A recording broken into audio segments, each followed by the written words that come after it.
ये आते हैं चेक करने के लिए। यहाँ पे पूरे प्रेमनगर में किसके पास रजिस्ट्रेशन है? किसी के पास नहीं है। और सिर्फ 2 दिन पहले आप बोल के और 2 दिन बाद ही हमारे ऊपर सर्च वारंट आ जाता है। मतलब ये क्या हो रहा है? मैम बड़ा सवाल कर रहे हैं ये लोग आपसे कि बदले की भावनाएं निकाली जा रही है। क्या नहीं, श्रीकांत जी को बोल रहा हूँ। कौन सी बदले की भावना? हम अपना काम कर रहे हैं, आपने मिसयूज किया है। नहीं, मैं मिसयूज कर रहा हूँ, मैं मान रहा हूँ मेरा काम क्या। देखिए ये मान रहे हैं इन्होंने मिसयूज किया है। मैंने नमस्कार, आप देख रहे हैं पर्वत जन डिजिटल, आपके साथ मैं हूं मीनाक्षी साहब। इस वक्त मैं प्रेमनगर में मौजूद हूं और मेरे ठीक पीछे आप महालक्ष्मी ज्वेलर्स एक ये शॉप देख रहे होंगे जहां पर एक मामला सामने आया है। अभी इस वक्त यहां पर रेड पड़ी हुई है, रेड चल रही है फिलहाल। आपको बता दूं मामला कुछ ऐसा है कि BIS मानकों के तहत जो ये शॉप है यहाँ पर बेचे जाने वाले जो आभूषण हैं वो खरे नहीं उतरते। इसके अलावा जो हॉल मार्क है वो भी कहीं ना कहीं अब संदेह में आया है। आगे क्या है इसकी पूरी अपडेट मैं आपको दूंगी, लेकिन सबसे पहले मैं आपको बता दूं BIS मानक क्या होता है। BIS मानक के तहत जब 2016 में ये मानक बने थे तो उसके तहत ये था कि इसके आधार पर पता चलेगा कि जो वस्तु है उसमें कितनी विश्वसनीयता है। यानी अगर हम कोई भी गोल्ड का ज्वेलरी ले रहे हैं या डायमंड ले रहे हैं, कोई भी जो भी हम ज्वेलरी ले रहे हैं उसमें हम हॉल मार्क ज़रूर देखते हैं, लेकिन हम कहीं ना कहीं रजिस्ट्रेशन देखना भूल जाते हैं जिसको हम BIS मार्क कहते हैं।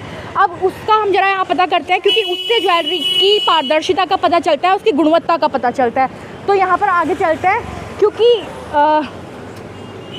लंबे समय से देखा जाता है कि ज्वेलरीज को लेकर कहीं ना कहीं इश्यूज़ ये रहते हैं लोगों को कि जो हमने ज्वेलरी ख़रीदी है क्या वो ज्वेलरी असली है, नकली है, जितना बोला गया है क्या वो ज्वेलरी उतनी है, जीके की जो भी बातें होती हैं वो कितनी खरी उतरती है। तो यहाँ पर आप देख सकते हैं कि इस वक्त महालक्ष्मी ज्वेलर्स पे हम लोग हैं और यहाँ पर रेट चल रही है क्योंकि मानकों के अनुरूप ये नहीं दिखाई दे रहा है। तो यहाँ पर एक मैम है, हम उनसे थोड़ा सा बात करेंगे। सर थोड़ा सा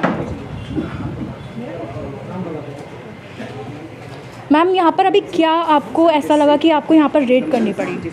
देखिए हमारे पास में ये इन्फॉर्मेशन थी कि इनके पास में रजिस्ट्रेशन नहीं था। जो BIS का सर्टिफिकेट होता है, जो हॉलमार्क ज्वेलरी बेचना चाहते हैं जो ज्वेलर्स, उनको रजिस्ट्रेशन लेना होता है BIS का। उनके पास में ये रजिस्ट्रेशन नहीं था तो इसीलिए ये कार्रवाई की जा रही है। मतलब ये जो BIS मार्क के लिए रजिस्ट्रेशन कराना पड़ता है तो वो दुकानदारों ने पहले नहीं किया है, जबकि उनका कहना है कि 1 साल से ज़्यादा का समय उन्हें हो गया है। तो इस पर क्या प्रोसेस है? देखिए इनको करना चाहिए था, इतना टाइम हो गया और ये हॉलमार्क ज्वेलरी बेच रहे हैं तो ये इन्होंने मिसयूज़ किया है कि विदाउट रजिस्ट्रेशन इन्होंने हॉलमार्क ज्वेलरी बेची है।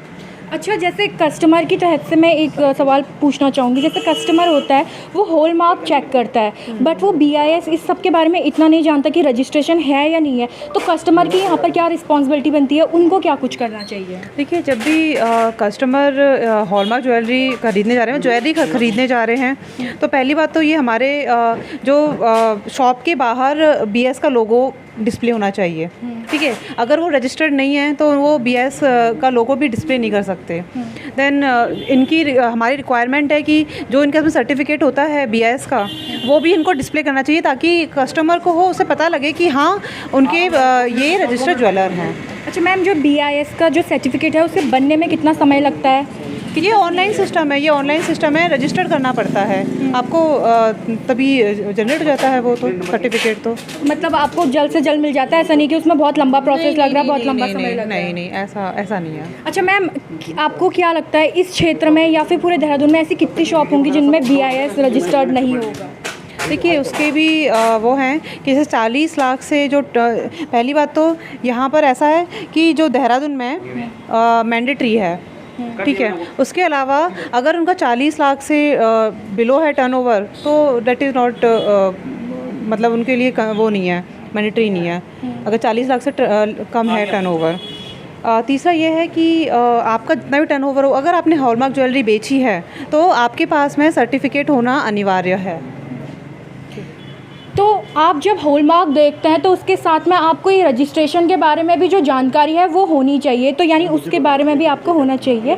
मैम अब जैसे ये दुकानदार हैं, अब तो इन पे अभी आप लोग कार्रवाई करेंगे, किस तरीके की कार्रवाई, अगर आगे भी ऐसे लोग पकड़े जाते हैं तो किस तरीके की कार्रवाई होती है?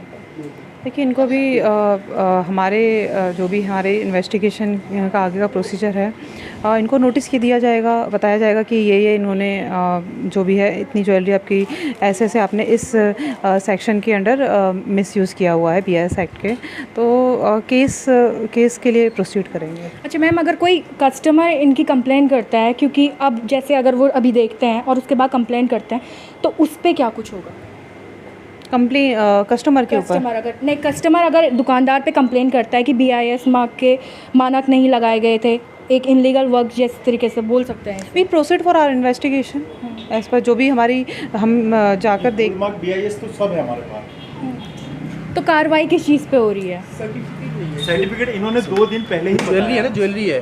ज्वेलरी 2 टाइप की होती है, एक तो हम बनाते हैं, एक हम खरीद के लाके बेचते हैं। तो जो हम खरीद के लाके बेच रहे हैं वो सब पे तो ऑलरेडी BIS के लोगो लगे हुए हैं, हॉल मार्किंग हो रखे हैं। आप उनके देखिए रिपोर्ट में सारा मेंशन किया हुआ है, ठीक है। क्या हो गया है? हमारे पास केवल सर्टिफिकेट नहीं है, ठीक है। अब सर्टिफिकेट की इन्होंने कल ही आके कहा था, हमने इनके सामने में रजिस्ट्रेशन का प्रोसेस स्टार्ट किया।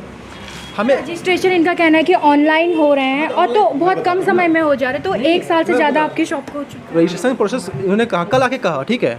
हमने उसी समय इनके सामने शुरू किया, इन्होंने बताया पोर्टल का नाम, हमने शुरू किया। मोबाइल पे OTP आया, ईमेल पे OTP नहीं आया, तो उनके सिस्टम में फॉल्ट है। अब ये जो बोल रहे हैं कि रजिस्ट्रेशन बहुत जल्दी मिल जाता है, अब BIS के साइट पे जाइए, मानक ब्यूरो की साइट पे, वहाँ पे देखिए अभी लाखों के ना रजिस्ट्रेशन पेंडिंग पड़े हुए हैं, लाखों पेंडिंग पड़े हुए हैं। आप खुद जाकर चेक कीजिए वहाँ पे। तो ये ऐसे ही बोल रहे हैं कि रजिस्ट्रेशन हो जाता है, महीना भर लग जाते हैं रजिस्ट्रेशन होने में, ठीक है ना। आप कल बोल के आते हो और आज आप मतलब इन्वेस्टिगेशन करते हो, मतलब कि बदले ठीक की भावना थी। है। ऐसा पूरे तो ये पूरी प्रेमनगर में तरीके किसी के पास से रजिस्ट्रेशन पूरी तरीके से ना नहीं है। एक ये बता मतलब दें अच्छा, आप बोले बदले की भावना, आपसे इस तरीके से क्यों बदले की भावना निकाली जाएगी? ये तो रेट पड़ी हुई है। ये हैं श्रीकांत जी हैं, इनसे पूछिए कि यहाँ पे ये आते हैं चेक करने के लिए, यहाँ पे पूरे प्रेमनगर में किसके पास रजिस्ट्रेशन है? किसी के पास नहीं है। और सिर्फ 2 दिन पहले आप बोल के और 2 दिन बाद ही हमारे ऊपर सर्च वारंट आ जाता है। मतलब ये क्या हो रहा है? मैम बड़ा सवाल कर रहे हैं ये लोग आपसे कि बदले की भावना ही निकाली जा रही है, क्या कर रहे हैं? नहीं श्रीकांत जी को बोल रहा हूँ। कौन सी बदले की भावना? हम अपना काम कर रहे हैं, आपने मिसयूज किया है। नहीं, मैं मिसयूज कर रहा हूँ, मैं मानव मेरा काम किया। देखिए ये मान रहे हैं इन्होंने मिसयूज किया है मैंने, लेकिन पूरे प्रेमनगर के दुकानदार हैं वो मिसयूज कर रहे हैं, उन पे भी पूरी कार्रवाई। मैं आपके साथ चलता हूँ, चलिए मैं दिखा दीजिए मुझे कि किसके पास रजिस्ट्रेशन है कि नहीं है। ठीक है श्रीकांत। देखिए कार्रवाई का अगर मैं आपको बताऊं तो बेसिकली अभी इनके यहाँ पे जितनी भी हॉलमार्क ज्वेलरी अवेलेबल है, इनके यहाँ पे ज़्यादा पीसेज नहीं है, तो हम ये जो जितने पीसेज हैं उनको सीज़ करके हमारे जो है एविडेंस के तौर पे हमारे साथ लेकर के जाएंगे। फिर इनका जो है हमारे जो BIS के रूल्स एंड रेगुलेशंस के अकॉर्डिंग आगे इसका जो भी प्रोसिक्यूशन केस वगैरह जो चलता है वो इसमें रहेगा। कस्टमर को सबसे पहले अगर वो किसी भी ज्वेलर के यहाँ जाते हैं और वो हॉलमार्क ज्वेलरी लेनी है तो उनको सबसे पहले चेक करना है कि इनके पास में हॉलमार्क का लाइसेंस है या नहीं है। लाइसेंस की कॉपी इनको लगाना मैंडेटरी है। वो कैसी होती है सर? एक कॉपी होती है बेसिकली BIS का एक जैसे इन्होंने आपने बताया इन्होंने BIS का लोगो अपनी दुकान के बाहर तो लगा रखा है जी, तो कस्टमर तो वैसे ही ठगा नहीं BIS का लोगो तो देखिए बहुत सारे ज्वेलर होते हैं जो कि अपने आप को प्रिटेंड करते हैं कि हम BIS के लाइसेंस ज्वेलर हैं, बट कस्टमर को उनकी शॉप में आकर के ये चीज़ चेक करनी है कि इनके पास में BIS का लाइसेंस है या नहीं है।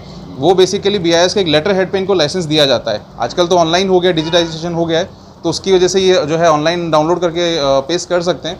पहले तो हम इनको साइंड कॉपी दिया करते थे, तो उनको चेक करना है। साथ ही हमारा एक BIS केयर ऐप है, उस ऐप पे ज्वेलर का जो भी इनका लाइसेंस नंबर होता है वो उस ऐप में डाल करके चेक कर सकते हैं कि वाकई में ये लाइसेंस ज्वेलर हैं या नहीं है, क्योंकि कॉपी तो कोई भी जो है फॉर्ज कर सकता है। तो वहाँ से पहले चेक करें, उसके बाद में ही ज्वेलरी इनसे लें, हॉलमार्क वाली ज्वेलरी। आज सुबह से देखिए हमारे हॉलमार्किंग एजेंट जो हैं BIS के, उन्होंने यहाँ पे विज़िट करा। विज़िट करने पे उनको पता चला कि ये BIS के लाइसेंस ज्वेलर नहीं है, हॉलमार्क का लाइसेंस इन्होंने नहीं लिया है और इनके यहाँ पे हॉलमार्किंग की कुछ ज्वेलरी इनके यहाँ पाई गई। और जब हमने ये विज़िट करी उसके बाद में आज हमने ये इनके यहाँ रेड प्लान करी है और रेड के दौरान भी हमें यहाँ पे इनके शॉप पे कुछ हॉलमार्क ज्वेलरी जो है मिली है, जो कि BIS के नियमों के सख्त विरुद्ध है। एज़ पर BIS रूल्स इनको सबसे पहले हॉलमार्क का रजिस्ट्रेशन लेना होता है। रजिस्ट्रेशन लेने के बाद में ही ये हॉलमार्क ज्वेलरी का परचेज़ यहाँ पे अपने स्टोर और सेल कर सकते हैं, अदरवाइज़ नहीं कर सकते। कोई भी ज्वेलर अगर ये कहता है कि मैं BIS का लाइसेंस मुझे लेने की ज़रूरत नहीं है और मैं उसको परचेज़ करूँगा या उसको स्टोर करूँगा, तो नहीं, ऐसा नहीं होता है। परचेज़ के लिए भी, स्टोर के लिए भी और सेल के लिए भी उसको रजिस्ट्रेशन लेना पड़ेगा।